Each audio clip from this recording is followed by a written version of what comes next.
O director xeral da Axencia Galega de Industria Forestal visitou Astilleiros Catoira para coñecer de primeira man a situación do sector da carpintería e as súas principais inquedanzas.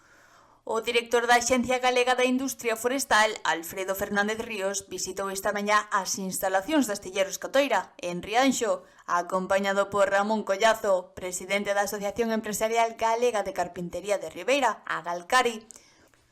Unha visita para coñecer de preto o traballo que se desenvolve nos estaleiros tradicionais e as súas principais necesidades.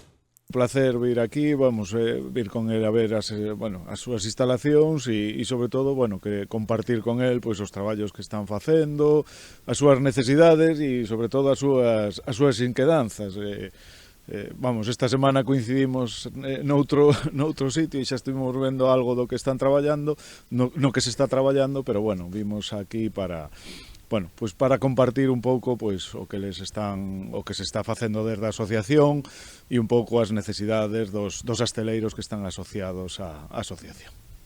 Durante a xuntanza abordáronse os retos dun sector histórico que segue activo, pero que afronta importantes dificultades de futuro.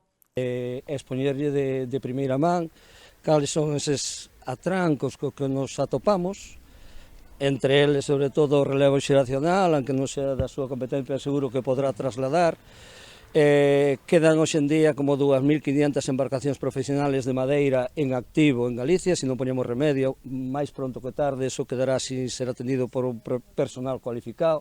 Desde a asociación tamén reclaman unha maior atención institucional para modernizar os talleres e non quedar fora das axudas ao sector naval.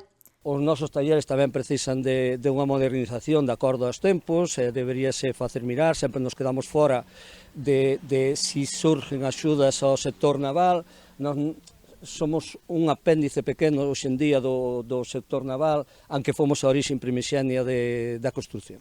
Pola súa banda, o director xeral destacou o valor estratégico de madeira na construcción naval tradicional e o uso de recursos propios de Galicia.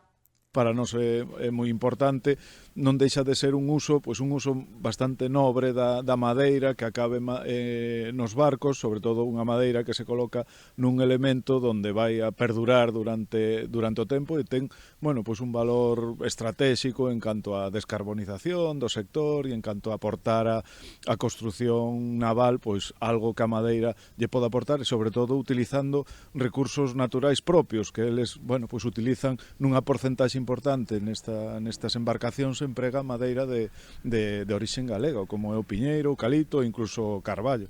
Un aspecto no que o sector quixo facer especial fincapé é na sustentabilidade ambiental destas embarcacións. Nós usamos un 65 ou 70% de madeiras autóctonas nas nosas construcións, nas nosas reparacións.